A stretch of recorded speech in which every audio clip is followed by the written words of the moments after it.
दोस्तों नमस्कार। आखिरकार वह समय आ गया जिसका इंतजार हर भारतीय काफी समय से कर रहा था। उसे हर सप्ताह यह इंतजार रहता था कि यह मुकाम हमें कब प्राप्त होगा, जिस पर हमने भी अनेकों पोस्ट के माध्यम से काफी बात की है। आखिरकार वह खुशखबरी आ ही गई। भारत उस ऐतिहासिक आंकड़े की तरफ तेजी से बढ़ना शुरू हो चुका है जिस पर हम पहुंचकर वापिस नीचे आ गए थे, और तब से उसी आंकड़े को छूने के लिए हम काफी डेस्परेट थे। और सबसे इंटरेस्टिंग बात तो यह है कि भारत उस आंकड़े की तरफ तब बढ़ रहा है जब पूरी दुनिया आर्थिक मंदी की मार से परेशान है। दुनिया भर की बड़ी बड़ी अर्थव्यवस्थाएं महंगाई और मंदी की मार को झेल नहीं पा रहे हैं। जर्मनी जैसा देश जो दूसरे विश्व युद्ध के बाद इस वर्ष 2023 में पहली बार मंदी में आ चुका है। अमेरिका, यूके, फ्रांस में भी आर्थिक मंदी ने आगाज कर दिया है या उसका असर दिखना शुरू हो चुका है। चीन की बात करें तो वहाँ रिसेशन आने ही वाला है। ऐसे में जब दुनिया भर की अर्थव्यवस्थाएं नुकसान की तरफ बड़ी तेजी से बढ़ रही हैं, तब भारत बड़े शानदार कारनामे कर रहा है। अब आप विचार कर रहे होंगे कि आखिर मैं किन आंकड़ों और कारनामों की बात कर रहा हूं, तो बातों को ज्यादा न घुमाते हुए सीधा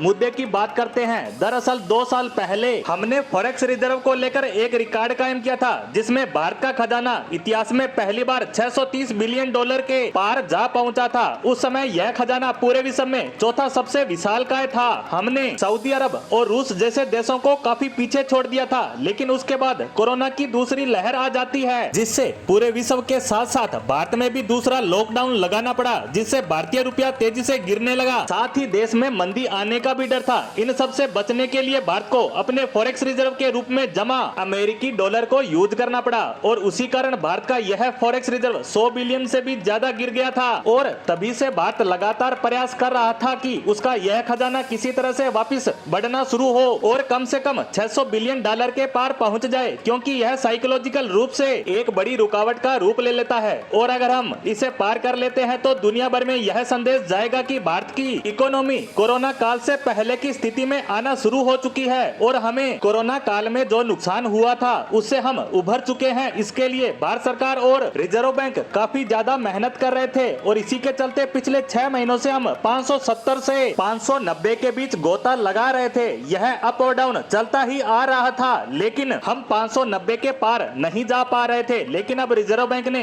वो आंकड़ा जारी कर दिया है जिसमें हमारा खजाना 600 बिलियन डॉलर के पार जा पहुंचा, बल्कि यह 609 बिलियन डॉलर हो गया है। यकीन मानिए, हमने जो आंकड़ा छुआ है उसकी पूरे विश्व में चर्चा हो रही है, और यह चर्चा होनी भी चाहिए, क्योंकि कोरोना काल के बाद से ही पूरी दुनिया ने अपना फॉरेक्स रिजर्व खोया है, लेकिन भारत के अलावा किसी भी देश ने इसे वापिस नहीं पाया है। और यह दर्शाता है कि भारतीय अर्थव्यवस्था कितनी ज्यादा मजबूत हो चुकी है, और इसने कोरोना काल से हुए नुकसान की भरपाई कर ली है। इन आंकड़ों के आने से हमें एक फायदा और भी होने वाला है कि दुनिया भर के बड़े बड़े इन्वेस्टर्स के सामने हमारा पॉजिटिव संदेश जाएगा, और वे अपना पैसा भारत में इन्वेस्ट करने के बारे में सोचेंगे, जिससे भारत की अर्थव्यवस्था आने वाले समय में और तेजी से ग्रोथ करती नजर आएगी। इसी के साथ भारत के फॉरेक्स रिजर्व पर हमारी आज की पोस्ट को यहीं समाप्त करते हैं। धन्यवाद।